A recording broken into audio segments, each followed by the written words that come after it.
بسم اللہ الرحمن الرحیم۔ ایک اور غزل کیمیا گر کی چھوٹی سی غزل ہے، 5 اشعار ہیں اس کے، اس کو آپ سے ڈسکس کرتا ہوں۔ اس کا مطلب ہے کہ دل کے اندر کی بات کرتے ہیں، ایک کلندر کی بات کرتے ہیں۔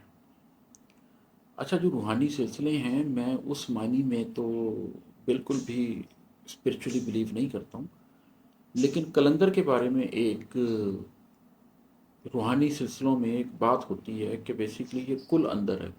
جب کل آپ کے اندر سما جائے تو پھر آپ کلندر بن جاتے ہیں۔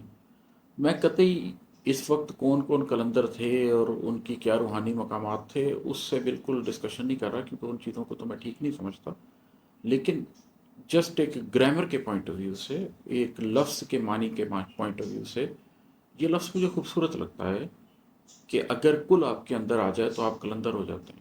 اب وہ کل آپ کے اندر کیسے آ سکتا ہے؟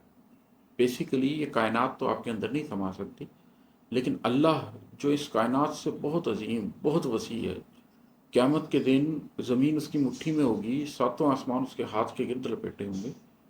وہ اللہ جو نہ زمینوں میں سما سکتا ہے نہ آسمانوں میں سما سکتا ہے، وہ قلب مومن کے اندر سما سکتا ہے۔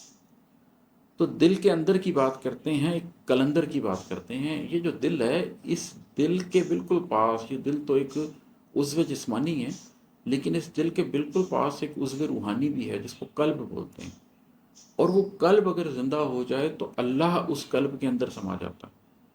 پھر انسان اپنی آنکھ سے نہیں دیکھتا بلکہ اللہ کے نور سے دیکھتا ہے۔ پھر انسان جو بھی کام کرتا ہے وہ ایسے کرتا ہے جیسے اللہ کے ہاتھ سے وہ کام کیا جا رہا ہے۔ اس کی وجہ یہ ہوتی ہے کہ وہ اللہ کے نظام کے ساتھ ہارمنائز ہو چکا ہوتا ہے۔ ایک اللہ کا نظام ہے جو کائناتوں پر ہے، اور ایک انسان کا نظام ہے جو اس نے اس دنیا میں قائم کیا ہے۔ اس دنیا میں اللہ نے انسان کو اختیار دے دیا ہے کہ یہاں پر وہ نظام چاہے تو اللہ کی مرضی کے مطابق چلا لے، اور چاہے تو اس نظام کو اپنی مرضی کے مطابق چلا لے۔ ہم جانتے ہیں کہ قرآن ذکر کرتا ہے جب ذوالقرنین کا، تو کس طریقے سے اس بات کو بیان کیا جاتا ہے کہ ان کے پاس جب قوت آئی تو انہوں نے اس قوت کو کس طریقے سے اختیار کیا۔ اور ہم یہ بھی دیکھتے ہیں کہ آج کے دور میں جب اس مادہ پرست دنیا میں مختلف قوموں، مختلف لوگوں کے پاس قوت آئی ہے تو وہ اس کو کس طریقے سے استعمال کر رہے ہیں۔ تو وہ جو ایک قوت ہے، آپ اس کو استعمال کس طریقے سے کرتے ہیں، اس قلب کے اندر اللہ کا نور آنے کے بعد، تو اگر آپ اس کو سمجھ لیں اور اس نور سے دیکھنے لگ جائیں اور اس قلب کی شناخت آپ کے اوپر واضح ہو جائے، تو آپ کے عمل کے اوپر اس کا براہ راست ایک اثر ہوتا ہے۔ تو اس کے اوپر بات کرنی ضروری ہے تاکہ لوگ اپنے قلب کو سمجھ سکیں۔ دل کے اندر کی بات کرتے ہیں، ایک کلندر کی بات کرتے ہیں،